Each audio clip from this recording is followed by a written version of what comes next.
What's up guys? Ako nga pala, si V. And ngayon is maglalaro tayo ng Madacraft Season 1. Pero bago tayo magsimula, huwag nyo kalimutan mag-like, comment, and subscribe. So, pang hinintay natin, let's start. So guys, pasensya na dahil matagal akong hindi nakapag-upload dahil po umuulan sa amin dito. So dahil umuulan, hindi ako mag-recording dahil ang lakas ng ulan. So kapag nagre-recording ako, mas malakas pa yung ulan kesa sa boses ko dahil wala po akong mic. So ngayon is nandito ako sa sala namin nagre-recording para medyo hindi rinig yung ulan kasi umuulan pa rin sa amin dito, no? Kahit nga sa Luzon yung ulan, abot pa rin dito sa amin sa Visayas. So, pumunta ako sa Nether kanina dahil nag-netherite mining ako. And then, kumuha din ako ng mga netherrack. Pero, dahil sa kabubuhan ko, nilagay ko yung bed, tapos, hindi ko nilagyan ng block. O, diba? Sumabog ako. Kaya, sabi ko na lang, hindi na lang muna ako dun babalik. Mag-create na lang ako ng video na nagmimina na lang talaga ako ng netherite. So, yung nakuha kong netherite lang, nakuha ko lang pala na ancient debris is 3. So, ang naalala ko is, mayroon pa akong sobra dong netherite. Ancient debris. So, gagawin natin yung netherite and ilalagay natin sa ating pants. Kasi ang alam ko, may natira pa doon. Tapos, itong mga netherrack na to, oh my goodness. Bakit ko hinahagis? So, ang mga netherrack na to is lulutuin natin para maging nether brick and ilalagay natin sa ating gold farm. Opo, may gold farm na po ako. Binild ko lang to na hindi naka-recording dahil kapag binild ko to na naka-recording tapos hindi gumana, di ba mapapaya ako. Kaya kahit na hindi gumana, at least hindi naka-recording. So ganun, pero gumagana po 'yan. So kung titingnan natin dito, ayan, may mga storage pa ako dito.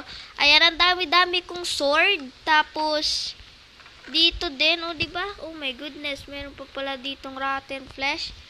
Tapos, nandito yung mga lalagyan ko ng rotten flesh. Kinokolekta ko yung rotten flesh dahil itinitrade ko yan sa aking mga cleric. Tapos, dito, meron na tayong gold. Ayan, may 7 block of gold na tayo and 2 stacks and 53 na gold nugget. O, diba? Napakalupet. Tapos, ngayon na din pala natin i-build ang ating shop ng kelp shop. Dahil may design na ako. And yung gagamitin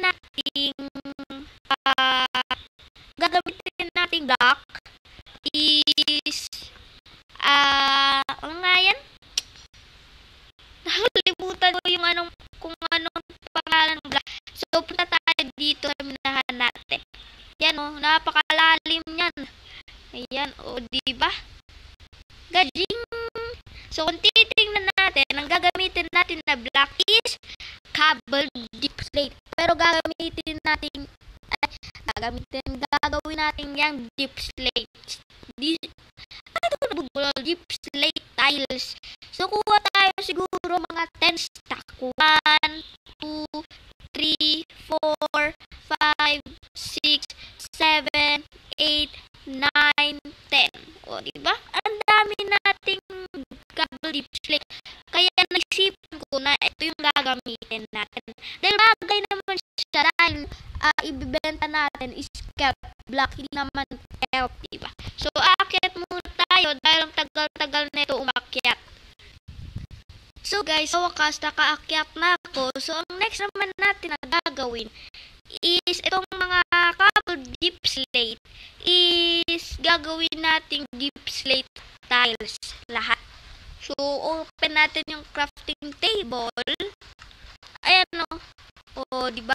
So, para, wag gawing furnace. Para, guys, hindi nyo na pindut-pindutin na craft lahat. Ang gagawin nyo na lang is ilolong press nyo yung 4. Ilolong press nyo lang. O, diba? Boom, panis. Craft lahat. O, diba? Bakit hindi siya deep slate tiles? Why naman like that? Baka kailangan mo i-craft ulit. Polish deep slate to eh. Dito deep slate tiles. Sige, tingnan nga natin. Wait lang ah. Here's natin. Deep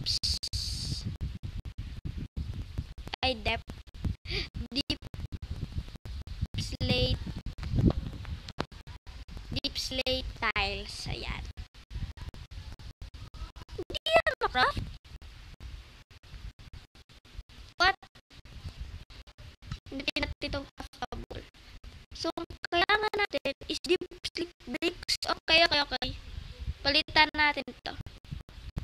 Or pwede namang, ito na lang yung gagamitin natin. Yung polish deep slate. Kasi, parang maganda naman siya, diba? Pag nga natin, ayan, maganda naman. Sige, polish deep slate na gagamitin natin. Dahil pinaktis ko kasi sa creative, maganda yung deep slate tiles. Pero parang maganda naman ito. So, kuha tayo ng polish deep slate na stairs. Huwag natin ubusin. Siguro, sige, pwede na yan. Tapos, kuha din tayo ng deep slate slab. Gawin din nating 24. Ay, sige, sobrahan na lang natin kasi marami yung gagamitin nating deep slate slab. So, ang gagawin naman natin is kailangan natin ng iron. May iron ba ako dito? Syempre, meron. Ayun, nakadami. Meron pala ako. So, gagawa tayo ng deep slate iron bars. Siguro yung 16 okay na. Tapos, ibalik natin yung iron. Ayan. Ang next naman natin na gagawin is kukunin natin ang ating mga kelp. Hindi ko pa pala naluto. Wait, kuha muna tayo ng mga kelp. Kelp. Ayun o, napakadami. Yung iba hindi pa na-craft. Sandali. Ka-craft natin yan. Napakadami naman ng laman ng inventory ko. Oh my goodness. So, lagay tayo ng isang, meron na po lang, ayan, magiging nether brick yan. Tapos, ang gagawin natin is i-craft natin yung ibang, ito, 24 lang yung magagawa. Napakalupit. Ayan. So, kunin natin yung mga nether, mga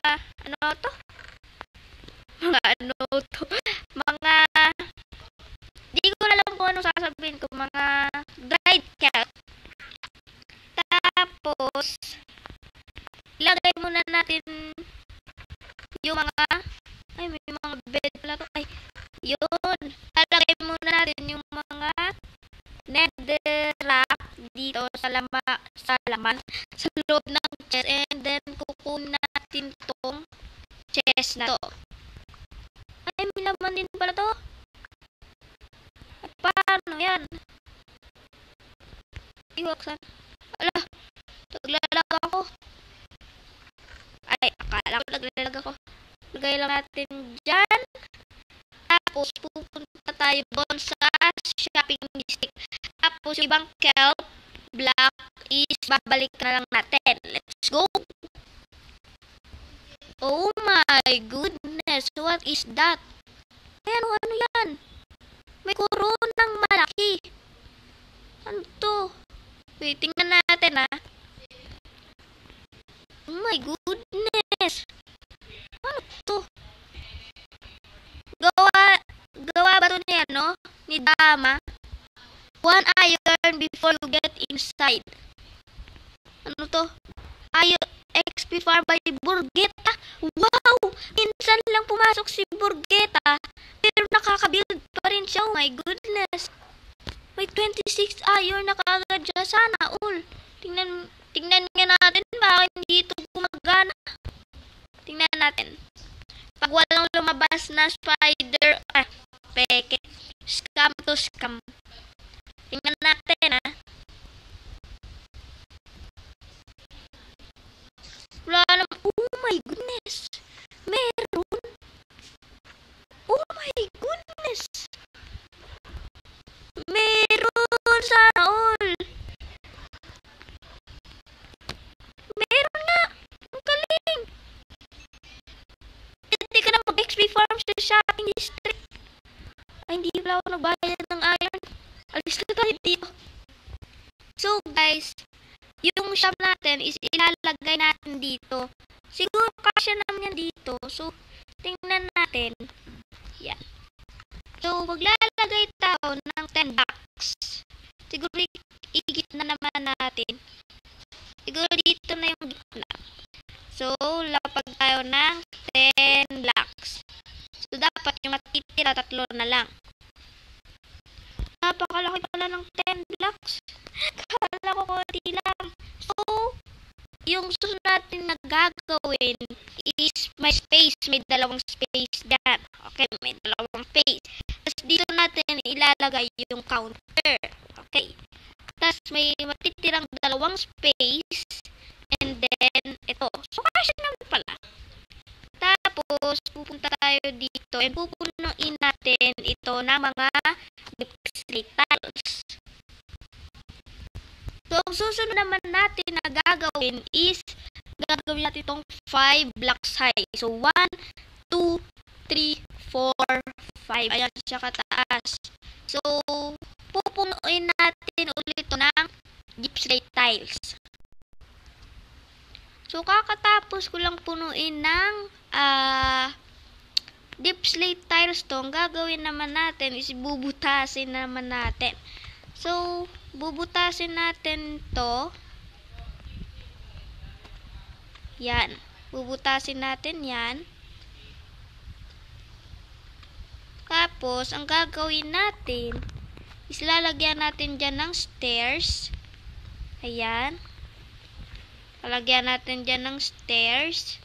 Tapos, lalagyan natin dyan ng block. And, lalagyan natin dyan ng stairs. Maglagay ka ng stairs. Ayan. O, diba? Napakalupit.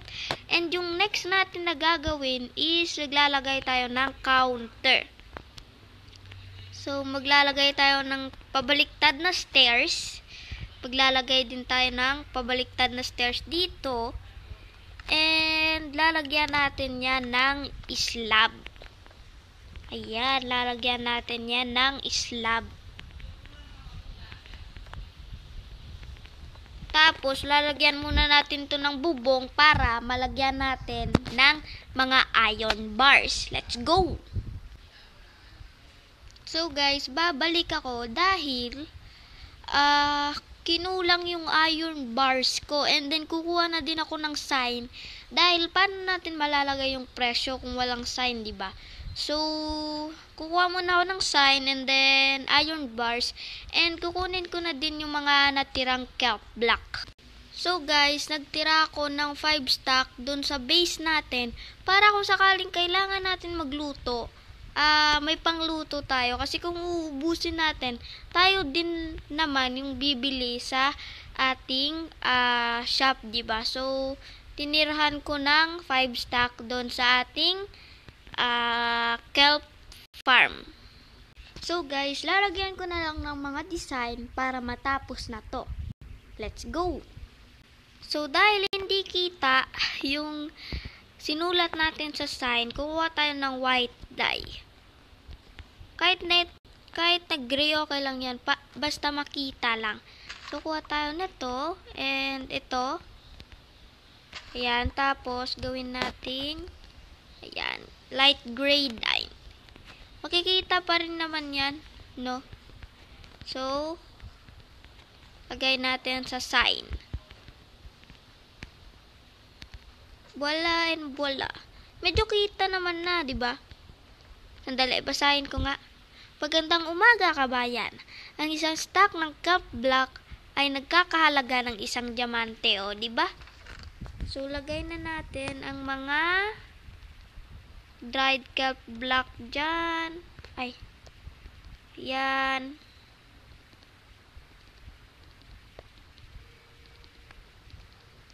Kinulang. Ay, ito po pala yung isa natapon ko. Ayan. Lagay natin dyan. O, diba? Meron na tayong benta. Sino kayang bibili? Paggabi na pala. So, ayan. Nilagyan ko ng mga design. Tapos, dito din sa labas. Ayan. Para syempre malaman na kelp block shop to. So, guys, iibahin ko na pala yung outro natin, no? So, yun lang, guys. Hanggang sa muli. Paalam!